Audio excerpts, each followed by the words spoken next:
오늘 주회전으로 나오신 모든 분들을 주님의 이름으로 사랑하고 또 축복합니다.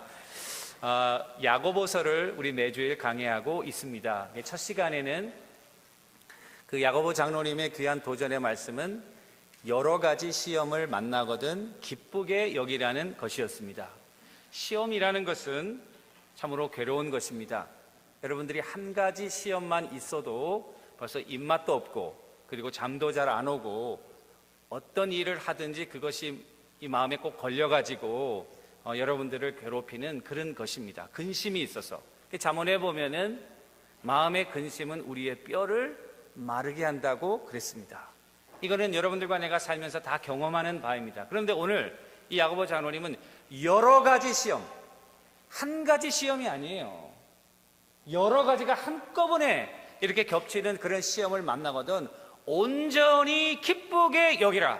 영어 성경에 보니까 consider it pure joy. 이게 마음이 괴로워가지고 슬프고 굉장히 아주 다운되는 것 같은 상황인데 어떻게 이것을 아주 불순물이 섞여져 있지 않은 pure joy, 아주 순수한 기쁨으로 여기라는 것인가? Is it possible? 이게 가능한 일인가? 그 말이죠. 여러분, 감정적으로 여러분들이 그런 감정에 맡기면, 여러분들의 그런 자연적인 변화되지 못한 자연적인 인간의 그런 본성에 맡기면 그것은 절대로 기뻐할 수가 없습니다. 야고보 장로가 우리들에게 도전하는 것은 이와 같은 시험을 보는 관점을 바꾸라는 것입니다. 감정적으로 자연인과 같이 생각하지 말고 믿음의 눈으로 이 고난을 보라는 것입니다. 믿음의 관점에서 이 고난을 보라는 도전입니다. 그 안에 하나님께서 주시는 영적인 도전을 깨닫고 그것을 통해서 우리들에게 주신 하나님의 놀라운 은혜, 그것을 믿음으로 선택하라는 도전입니다. 그리고 2장에서는 부자와 가난한 자를 이야기하면서 교회 내에서 부자와 가난한 자를 차별해서는 안 된다, 이 말을 했어요. 가장 중요한 verse는 2장 1절인데요 너희가 편애에 있지 말고 그리스도 예수 영광의 주님에 대한 믿음을 가져라. 그러니까 믿음을 갖게 되면 편애하지 않게 되는, 너희가 지금 편애하고 있는 것은 믿음이 없기 때문이다.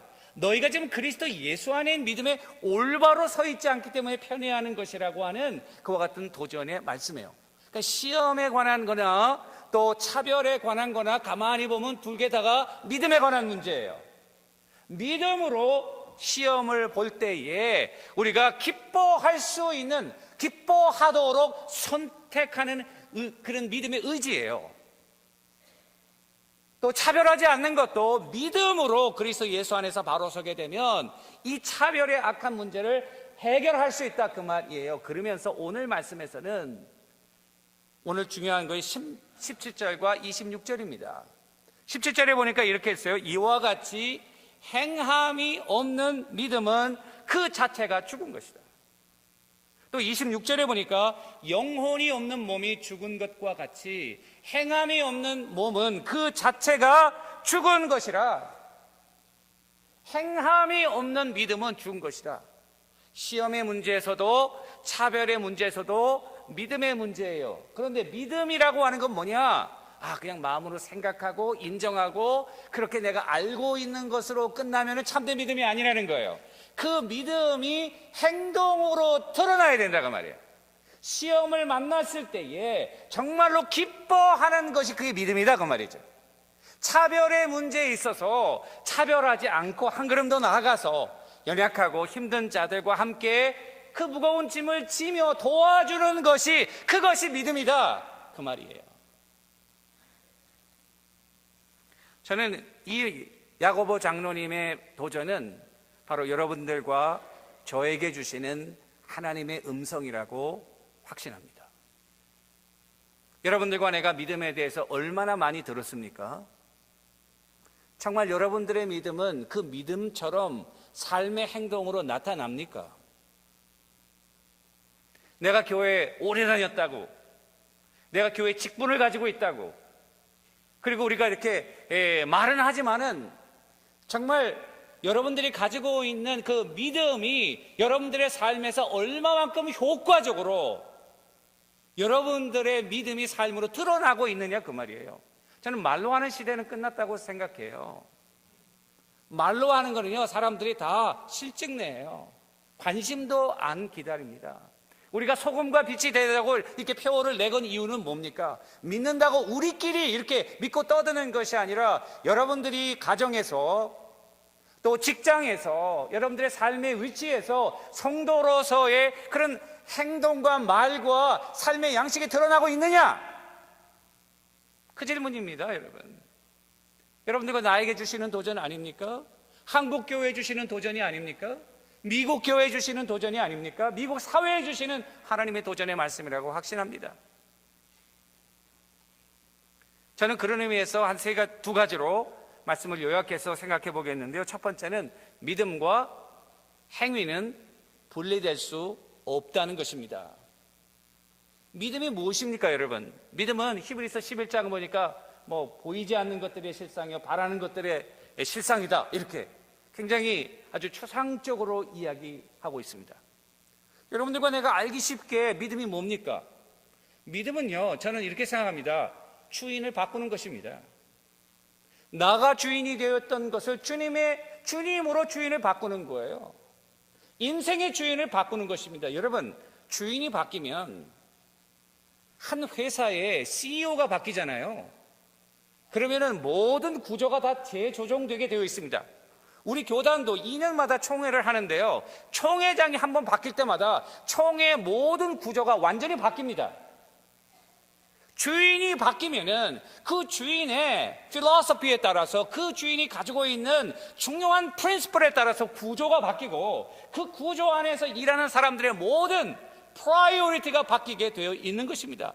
여러분들과 내가 믿음이 있다고 하는 것은 이제까지는 나 중심으로 또는 내가 우주의 중심이 되어서 살았던 것을 하나님께서 내 인생의 주인이 되도록 고백하는 것입니다. 인생의 주인이 바뀌니까, 그렇다면 여러분들과 나의 삶의 구체적인 세부 구조도 바뀌는 것이 자연스러운 일입니다. 내가 주인을 바꿨는데 내 삶에 바뀐 것이 하나도 없는 것은 첫 번째, 주인을 바꾸지 않았든지 그 주인은 쓸데없는 주인입니다.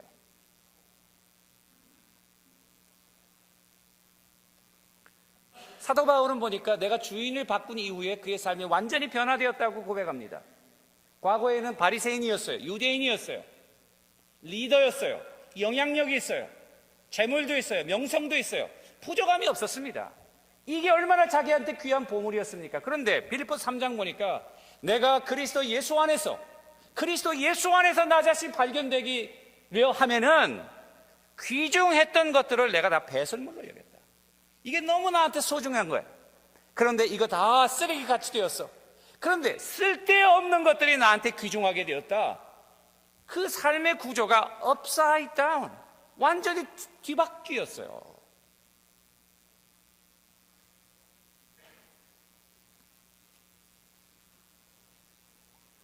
저는 예수를 믿을 때 처음에 저희 어머님, 아버님이 이제 교회를 안 나가시고 하나님의 은혜로 예수를 믿게 되었습니다. 근데 예수를 믿으면서 우리 부모님과 좀 갈등이 생겼어요. 근데 그 갈등의 그 구조의 가장 중요한 건 뭐냐면 가치관의 변화예요. 근데 우리 부모님들은 이제 불교도 아니고 유교도 아니지만 한국의 전통적인 그런 가정이 있잖아요. 그러니까 제사도 지내고 신앙생활을 하다 보니까요, 이 제사 지내는 게 아버지 왜 제사를 지내요? 제가 물어보니까 야, 너 제사를 지내야 그 조상들이 말이야, 너를 잘 봐주고 그래서 네가 복을 받는다. 그러면 남의 조상들은 잠자고 있나요? 아니, 나만 잘 되면은 다른 조상들은 뭐 하고 있는 거예요? 그래서 성경에 보면 뭐라고 돼 있습니까? 만복의 근원은 누굽니까? 여호와 하나님이죠. 만복의 근원은 여호와 하나님인데 이거 아닌 것 같습니다. 제사 지낼 때는요 또 아주 복잡해요. 여러분 잘 모르시겠지만은 밤에 지내요. 졸리는데요. 밤 12시 전에는 잘 안 지내요. 10시 되면 문도 열어놓고요, 들어오라고. 음식을 차려놓으면 잡수시고 가신다고. 그럼 잡수시고 간 거 우리가 또 밤에 또 다 먹어요, 그거. 제가 아버님한테 그랬어요. 그건 아닌 것 같다고. 맘먹이고는 하나님인데 아닌 것 같다고. 아버님하고 저하고 사이가 조금 많이 안 좋았어요. 근데 제가 하도 그러니까요, 우리 아버님이, 야, 너 이렇게 편하게 믿냐? 그러더라고. 다른 사람들은 다 믿으면서 괜찮은데 너만 왜 그러냐? 다른 사람은 I don't know. 내가 믿는 바는 이렇게 하면 이게 하나님의 말씀에 어긋난다. 그렇지 않다. 하도 그러니까 그래, 너는 그냥 제껴놓자. 그럼 너는 이제 절하지 말고 너는 그럼 여기서 그냥 기도해. 기도. 나중에요, 우리가 뭐로 바꿨냐면 다 추도 예배로 바꿨어요. 할렐루야. 예. 우리 아버님이 이제 너한테 제사밥 얻어먹기는 글렀다 그러더라고요. 그 대신 예수 믿고 천국 가셨습니다. 할렐루야. 그거 하나님의 은혜가 아닙니까? 그래요, 제가 뭐 다른 얘기 하려고 그러는 거 아니고요, 그리스도를 믿는 것이 자연스럽게 행동으로 나타나더라고요. 그냥 나 혼자만 가지고 있는 것이 아니라 내 삶에서 드러나는 거예요. 하나님을 믿는 건 믿는 거죠. 오늘 본문에 보니까 그 사실을 몸과 영혼에 비유하고 있습니다. 몸과 영혼 떨어지지 않아요. 떨어지면요, 죽는 거예요. 성경에서 말하는 죽음은 영혼과 육체의 분리입니다. 우리가 살아있는 동안은 영혼과 육체가 분리가 안 됩니다. 만약에 분리된다면 그건 잘못된 거예요. 뭔가 비정상한 거예요. 가끔 우리가 뭐라고 그래요? 정신 나간 사람이라고 그러잖아요. 정신 나갔다는 것은 정상이 아니라 그 말이에요. 혼이 나갔다, 넋이 나간 사람처럼 왜 그러냐? 그 정상이 아니라 그 말이에요. 영혼과 육체는 분리될 수 없어요. 마찬가지로 우리의 믿음은 행동과 분리되기 불가능하다는 것입니다. 21절에 보면은 뭐라고 되어 있냐면은 내가 보거니와 믿음이 그 행함과 함께 일하고, 그리고 행함으로 믿음이 온전하게 되었다. 이게 굉장히 중요한 말씀입니다. 행함으로 믿음이 온전하게 된다는 말이요, 헬라 말로 텔레이오라는 말인데요, 영어로 번역하면요, 이게 finish, 끝난다, 또는 complete, 완성된다, 또는 accomplish, 성취된다, 이런 말이에요. 이 수동태예요. 행함으로 말미암아 믿음이 온전하여진다, 그 말이에요. 우리의 믿음이 행동으로 드러날 때까지는 그 믿음이 완성되지 않았다, 그 말이에요. 여러분들 가운데 믿음이 있지만 그 믿음이 구체적인 삶의 행동으로 드러나기 전까지는 그 믿음은 아직 incomplete. 행동으로서 그 믿음이 온전하게 이루어진다, 이렇게 해석할 수 있습니다. 저는 가끔 텔레비전 보면은 우리 그 TV 프로그램에 이제 제3세계에서 나와가지고 그 어린아이들이 굶고 병들고 굶주리고 있을 때 그 기부하라고 나오잖아요. 거기 보니까 재밌는 말이 나오더라고요. 뭐라고 그러냐면 do not almost give. 그거 볼 때요, 저도요, 저한테 하는 말 같아요. 정말 도우고 싶어요. 어떻게 하면 도울까? 하나를 도울까? 그런데 마음뿐이에요. do not almost give. 기부하고 싶은 마음은 많이 있는데 기부 안 하는 거예요. 그러면서 뭐라 그래요? do not almost give 이런 말들을 하더라고요. 이거 얼마나 여러분들과 나에게 주시는 말씀입니까? 여러분들의 믿음 다 있죠. 그 믿음이 구체적인 삶으로, 행동으로 드러나기 전까지 그 믿음은 아직 온전한 믿음, 완성된 믿음, 그 믿음은 아니라 그 말이에요. 그걸 어떻게 할 수 있냐고? 오늘 보니까 아브라함이 이게 나와 있어요. 아브라함이 창세기 22장에 보면은 100세 때 하나님이 아브라함에게 시험을 줬어요. 커다란 시험이었어요. 아예 뭘 하라 또는 뭘 드려라 이러면 되겠어요. 그런데 이 시험은요, 정말 힘든 시험이에요. 어떤 시험이냐? 내 아들, 내 사랑하는 독자 아들 이삭을 나에게 바쳐라. 하나님께서 아브라함에게 주신 소명은 뭐냐면 창세기 12장에 보면은 본토 친척 아비 집을 떠나 내가 너에게 보일 땅으로 가라. 그 땅에서 내가 하나님 너희 자손들을 하늘의 별과 같이 바다의 모래와 같이 만들 것이다. 하나님의 놀라운 비전이에요. 그런데 하나님께서 아브라함에게 응답하시기를 25년 만에 아들 몇 명 줬습니까? 사라에게서 난 아들 몇 명 줬습니까? 한 명 줬어요. 한 명 줘가지고 이제 이삭이 자라나가지고 막 장가 갈 수 있는 나이가 됐어요. 이제 하나님의 뜻이 그 다음 때에 대해서 이루어질 그런 찰나에 주님이 뭐라고 그러시냐면, 하나님께서 아브라함에게 네 아들을 내게 바치라. 여러분, 이런 그 난센스가 어디 있습니까?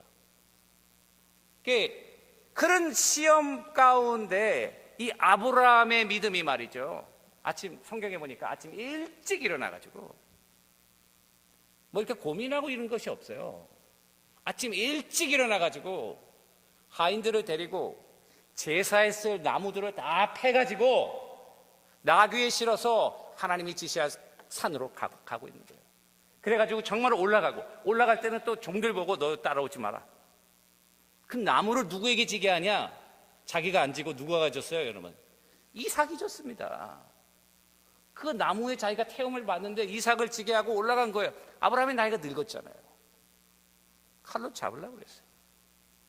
그때 천사가 개입하면서 아브라함에게 하시는 말씀이 뭐라 그러냐? 사자가 이르되 그 아이에게 내 손을 대지 말라. 그에게 아무 일도 하지 말라. 내가 내 아들, 내 독자까지도 내게 아끼지 아니하였으니 이제야 네가 하나님을 경외하는 줄 아나. 여기 보니까요, 이제야 내가 하나님을 경외하는 줄 알겠다. 경외한다는 말이 뭐예요? 내 믿음을 내가 알겠다. 이제야 내가 내 믿음을 알겠다. 그 전에 몰랐나요? 그 전에 알았죠. 순종하고 따라왔죠. 근데 이 사건이요, 그의 믿음을 컴플리트 시키는 거예요. 이 시험이라는 거는 아주 독특한 의미가 있다고 생각해요, 여러분. 시험은 자기 속에 있는 걸 드러내는 거예요. 여러분, 학교에서 성적에서 시험 볼 때요, 어떻게 줍니까? 잘생긴 얼굴로 시험 점수 줍니까? 시험 봐서 주죠. 잘생긴 얼굴로 주면 제가 맨날 A 받았겠죠. 시험은요, 자기 속에 있는 것을 판명해내는 거예요. 시험을 보니까 얘가 아무것도 모르는 거예요. 시험을 보니까 이게 얘가 조용하고 말도 없고 바보같이 하고 맨날 뒤에 앉아 있었는데 다 알고 있더라, 그 말이에요. 시험이 누가 진짜인지를 드러내는 거예요. 시험을 통해서 숨어있던 믿음이 행동으로 나타난다, 그 말이에요. 아브라함의 믿음은 그런 의미에서 아브라함이 믿음의 아버지가 될 수 있는 결정적인 증거는 시험을 통해서. 여러분, 시험을 어떻게 기뻐할 수 있습니까? 시험은요, 시험이에요. 레트머스 테스트 하듯이 그것이 양성인지 음성인지 산성인지 알칼리성인지 우리의 위치가 누군지 우리의 소속이 누구인지 내가 정말 누구를 믿고 있는지 그거 드러내는 거예요. 시험을 통해서 여러분들의 그 스탠드하고 있는 여러분들의 위치가 드러나는 거예요. 그때에 여러분들의 믿음이 컴플리트 되는 거죠. 사도 바울은 3차 전대행을 마치고 나서 에베소로 가는 도중에 성도들을 만나 교제하는 가운데 많은 선지자들이 그에게 예언합니다. 그쪽으로 가면 안 된다고. 예루살렘으로 가면은 큰 고난이 너를 기다리고 있고 결박과 환란이 너를 기다리고 있으니까 가지 말라고. 근데 사도 바울 하는 말씀 보세요. 사도행전 20장 24절, 내 달려갈 길과 주 예수께 받은 사명 곧 하나님의 은혜의 복음을 증언하는 일을 마치려 하면은 텔레이오, 완성하려 하면은 하나님께서 주신 사명이 아직 incomplete. 이게 고난의 길이지만 이걸 가야 you're close the circle. 완전히 끝나는 거예요. 이 일을 마치려 하면은 나의 생명을 조금 더 귀한 것으로 여기지 않겠다. 그의 믿음이 삶으로 드러나는 거예요. 행동으로 드러나는 거예요. 여러분들과 내가 경계해야 될 두 가지가 있는데요. 하나는 행함이 없는 믿음입니다. 오늘 말씀해 보니까 19절이 우리의 눈길을 끕니다. 19절은요, 내가 하나님은 한 분이신 줄 아느냐? 잘 아는도다. 귀신들도 믿고 떠드느니라. 여러분, 귀신과 이 사단과 그 귀신들은 뭡니까? 하나님의 창조, 피조물로서 타락한 천사들 아닙니까? 하나님의 임재 앞에서 하나님을 섬기던 영물들이었습니다. 하나님에 대해서 잘 알까요? 모를까요? 잘 압니다. 하나님의 능력과 하나님의 존귀하심과 하나님의 영원하심과 그 모든 것을 여러분들이 알고 있는 것보다 더 깊은 차원으로 알고 있는 존재들이 이 사단과 귀신들입니다. 아는 것과 믿는 것은 달라요. 아는 것은 중립적입니다. 아는 것을 내 삶에 적용시켜서 관계를 형성하는 것이 믿음입니다. 믿음은요, 아는 게 아니에요. 내가 알고 지식적으로 인정하고 그렇다. 그 아는 것과 내가 믿는 거하고는 다른 거예요. 이 사단은 그와 같은 하나님의 엄청난 지식을 가지고도 하나님께 불순종하고 반항하고 타락하지 않았습니까? 우리는 아는 데만 그치면 안 돼요. 교리를 알고 있는 데만 그치면 무슨 의미가 있습니까? 그 교리대로, 말씀대로 실천하고 살고 하나님의 영광을 우리의 삶에서 드러내야죠.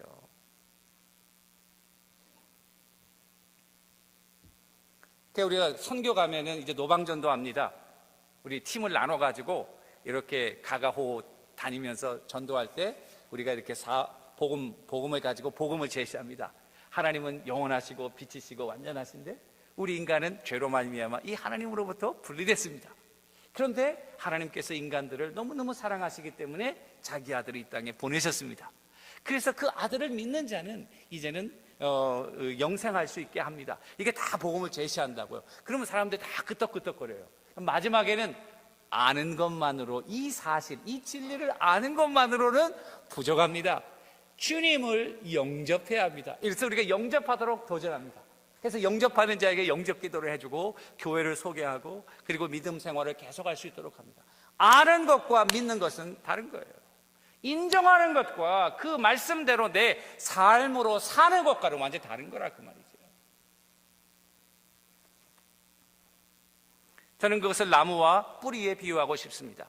뿌리는 만약에 믿음이라고 하면 열매는 행위죠. 뿌리와 열매가 여러분 분리될 수 있습니까? 뿌리가 있어야 열매가 있고 열매는 뿌리로부터 양분을 받아서 되는 거죠. 그러니까 뿌리라고 하는 것은 믿음이라고, 그 믿음으로부터 시작해서 그 믿음이 열매 맺으면서 행동으로 나오는 거죠. 반대가 아니에요. 열매가 있기 때문에 뿌리가 내려가는 것이 아니라 뿌리에서, 믿음에서 행동이 나오도록 하는 거예요. 행동이 나오기까지는 힘들어요. 열매 맺는 거 보세요. 도마도 하나, 작년에 우리 도마도 심었거든요. 힘들었어요. 다람쥐가 와서요 3분의 1은 잡수셨어요. 그거 막느라고요 아무리 해도 안 되더라고요. 그래서 나중에는 같이 먹고 살자. 그래서 하나만 먹으면 좋은데 요만큼 먹고 그거 참 짜증나대요, 여러분. 나중에는 그냥 포기했어요. 있으면 먹고 없으면 그저 기부했다고 생각하고 감사하고 그렇습니다. 이 열매 하나도요 맺으려면 시간이 많이 걸려요. 또 병충해도 참아야 되고 비도 받아야 되고 열매 맺는 행동으로 옮기는 건요 그냥 되는 게 아니에요. 믿음에서 시작하면 그 믿음이 열매로 있기까지는 하나님의 도전과 시련과 여러분들이 그 인내하면서 견뎌야 돼요. 그래서 시험이 중요한 거예요. 왜냐하면 믿음을 완성시키니까. 그래서 1장에 보니까 믿음이 인내하게 하고 인내가 너를 온전하게 만든다. 그 온전함이 너로 생명의 열매를 맺게 하다. 그 말입니다. 말씀을 마무리 지려고 합니다. 지난 한 주간은 참으로 저에게는 힘든 주간이었고 또 여러분들도 다 힘들었으리라고 생각합니다. 대법원 판결에 보니까 동성애가 5대4로 합법이라고 통과가 됐습니다. 대법원에서 통과가 됐습니다. 이것은 한 교단이나 한 교회 문제가 아니라 온 미국의 문제가 되었습니다. 여러분들과 나에게 심각한 영향을 미칠 수밖에 없어요. 이제는 오하이오나 테네시, 이런 미시간 이런 데서는 아직 13개 주에서는 그것이 통과가 안 됐어요. 37개 주에서는 합법화됐잖아요, 여러분. 심각한 문제죠. 이제 어떻게 할까? 이게 법적으로 굉장히 곤란해진다고요. 캐나다와 그 같은 데서는 아주 심한 그거 반대하는 설교를 하든지 성경을 읽는다든지 그러면은 심지어는 그런 수를 당할 수밖에 없는 그런 상황에 이르게 되었어요. 우리가 정말 하나님의 믿는 그 religious freedom, 하나님께서 주신 이 종교의 자유, 청교도들이 이 땅에 올 때는 뭐 때문에 왔습니까? 박해를 피해서 하나님을 마음껏 찬양하고 섬기고 하나님의 말씀대로 살기 위해서 왔는데요. 나라가 그것을 금하는 그와 같은 일들을 하게 되었어요. 얼마나 슬픈 일입니까? 기도하면서 생각하기를 우리는 바벨론 포로와 같은 시절을 맞게 되었구나, 이제는. 그런 생각이었습니다. 바벨론의 포로로 잡혀간 다니엘이 어떤 일을 했습니까, 여러분? 왕의 산의 진미를 거절하고 물과 채소를 먹으며 그 자리에서 하나님의 자녀로서의 정체성을 지키기 위해 노력하면서 신앙을 굽히지 아니하고 행동과 삶으로 큰히 주님 앞에 바로 섰어요. 하나님이 다니엘을 높이 들어서 바벨론 왕국뿐만 아니라 그 다음에 오는 바사 왕국의 리더로 하나님이 삼으셨어요. 저는 여러분들과 내가 이제는 말로만 하는 시대는 지났다는 것이 제가 그냥 말로만 하는 이야기가 아닙니다. 여러분들의 신앙에도 그와 같은 도전이 직접 간접적으로 미치지 않을까 생각합니다. 여러분, 우리가 잘 생각해야 됩니다. 인정하는 것으로만 믿음이 있다고 생각하시면 안 됩니다. 이제는 우리의 믿음을 우리의 삶으로 드러내는 그와 같은 시대, 어떤 편에 설 것인지 우리가 우리 자신의 정체성을 분명히 드러내는 그와 같은 시험 속으로 여러분들과 내가 들어가고 있지 않나. 그렇지 않습니까, 여러분? 각오를 단단히 하셔야 될 겁니다. 믿음으로 기도해야 될 것입니다. 하나님께서 인도하시는 대로 주님과 동행하는 것, 이게 얼마나 귀중할까. 우리의 힘과 능력으로 하는 것이 아니라 성령께서 주시는 힘으로 하루하루 그 믿음에서 여러분들과 내가 승리할 수 있게 되기를 주님의 이름으로 간절히 축원합니다.